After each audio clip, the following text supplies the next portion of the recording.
Are you gonna make it?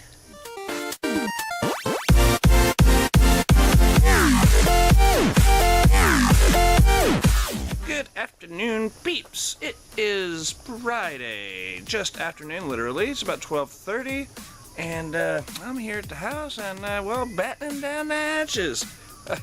We're about to get one hell of a storm, boys. Let me show you what we got. I got it here on the map, and let's see if we can get it in motion. We have a hurricane. Hurricane Harvey is our newfound friend, and here's what he looks like. Hopefully it's picking it up pretty good. I am the red thing there in the middle of the screen, and yeah, it's about to start getting us. Good thing is we are not down here where the eye of the storm is at. So it's generally where it's a little more difficult to maintain, well, not maintain, but a little more difficult to battle. Anyway, you know what I'm saying here. So I will keep you abreast of all the upcoming information and stuff. It is a category 2, I think, and they said it was going to become a 3. So yeah, pretty gruesome stuff.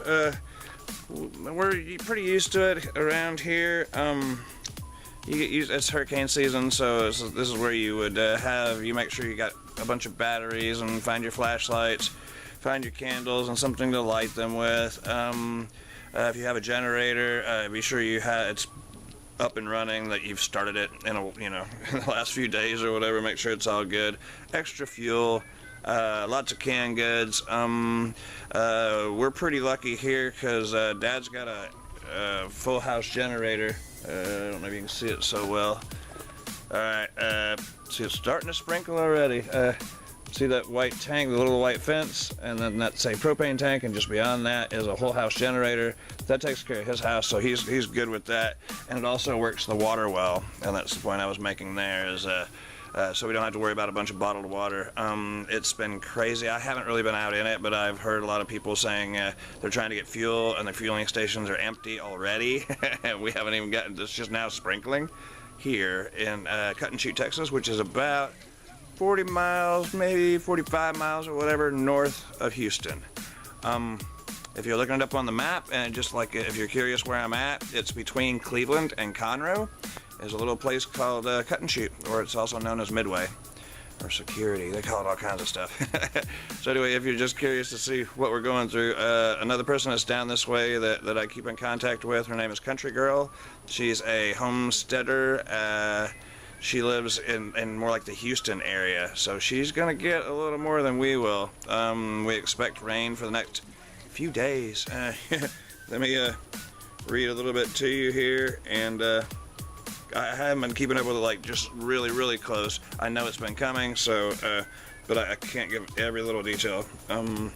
So it says right now it is 78 degrees. I don't know how to convert that to Celsius for you guys on the other side. The closest lightning strike was 58 miles away. And then we'll go to a little news report. Strengthening Harvey, likely to be a major hurricane at landfall later tonight, and will unload in the southern and eastern Texas this weekend and early next week.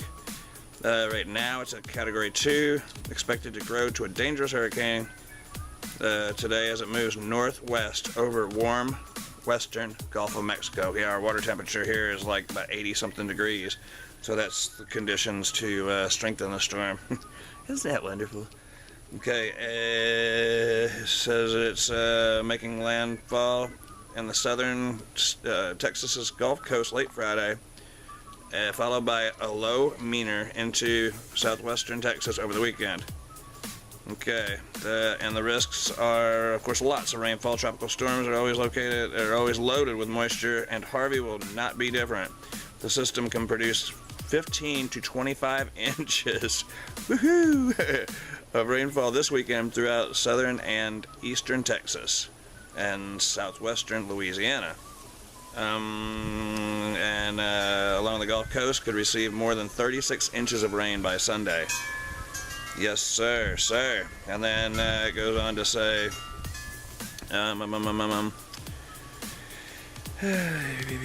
flooding, of course. Storm surge. Yeah, the the seawater levels rise 6 to 12 feet above normal tide levels, and there can be anywhere from a 3 to 7 foot surge. Battering waves and major beach erosion will accompany the surge. Yeah, I wouldn't want to be in Galveston now. They're pretty prepared there. They've been through this several times, and they usually get it the worst. Good thing for us is that, like I said, the eye of the storm is quite a bit more south than where we live. So I mean, it's unfortunate for them, fortunate for us up here. Okay, and of course there's winds.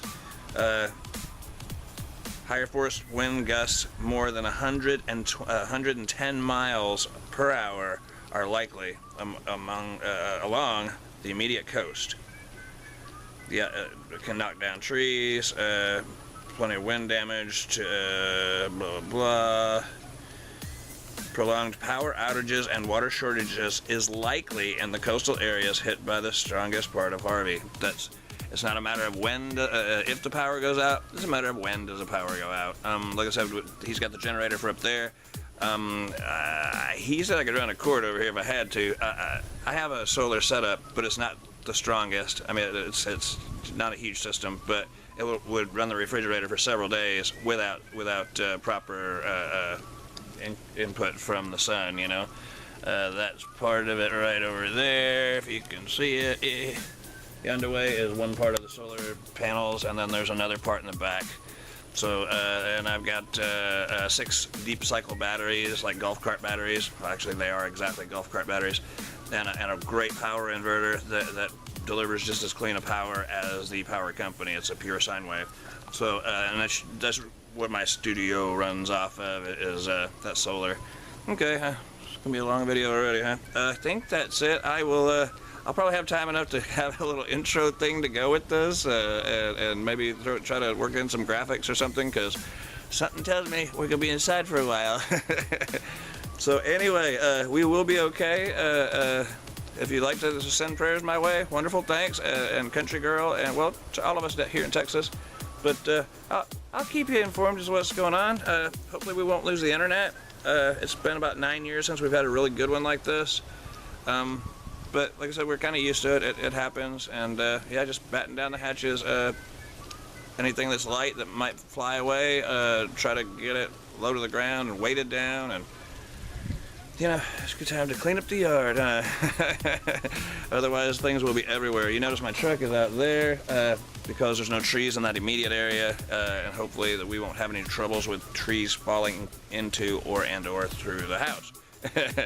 They're pretty resilient here. They, like I said, they've been through it too, so obviously.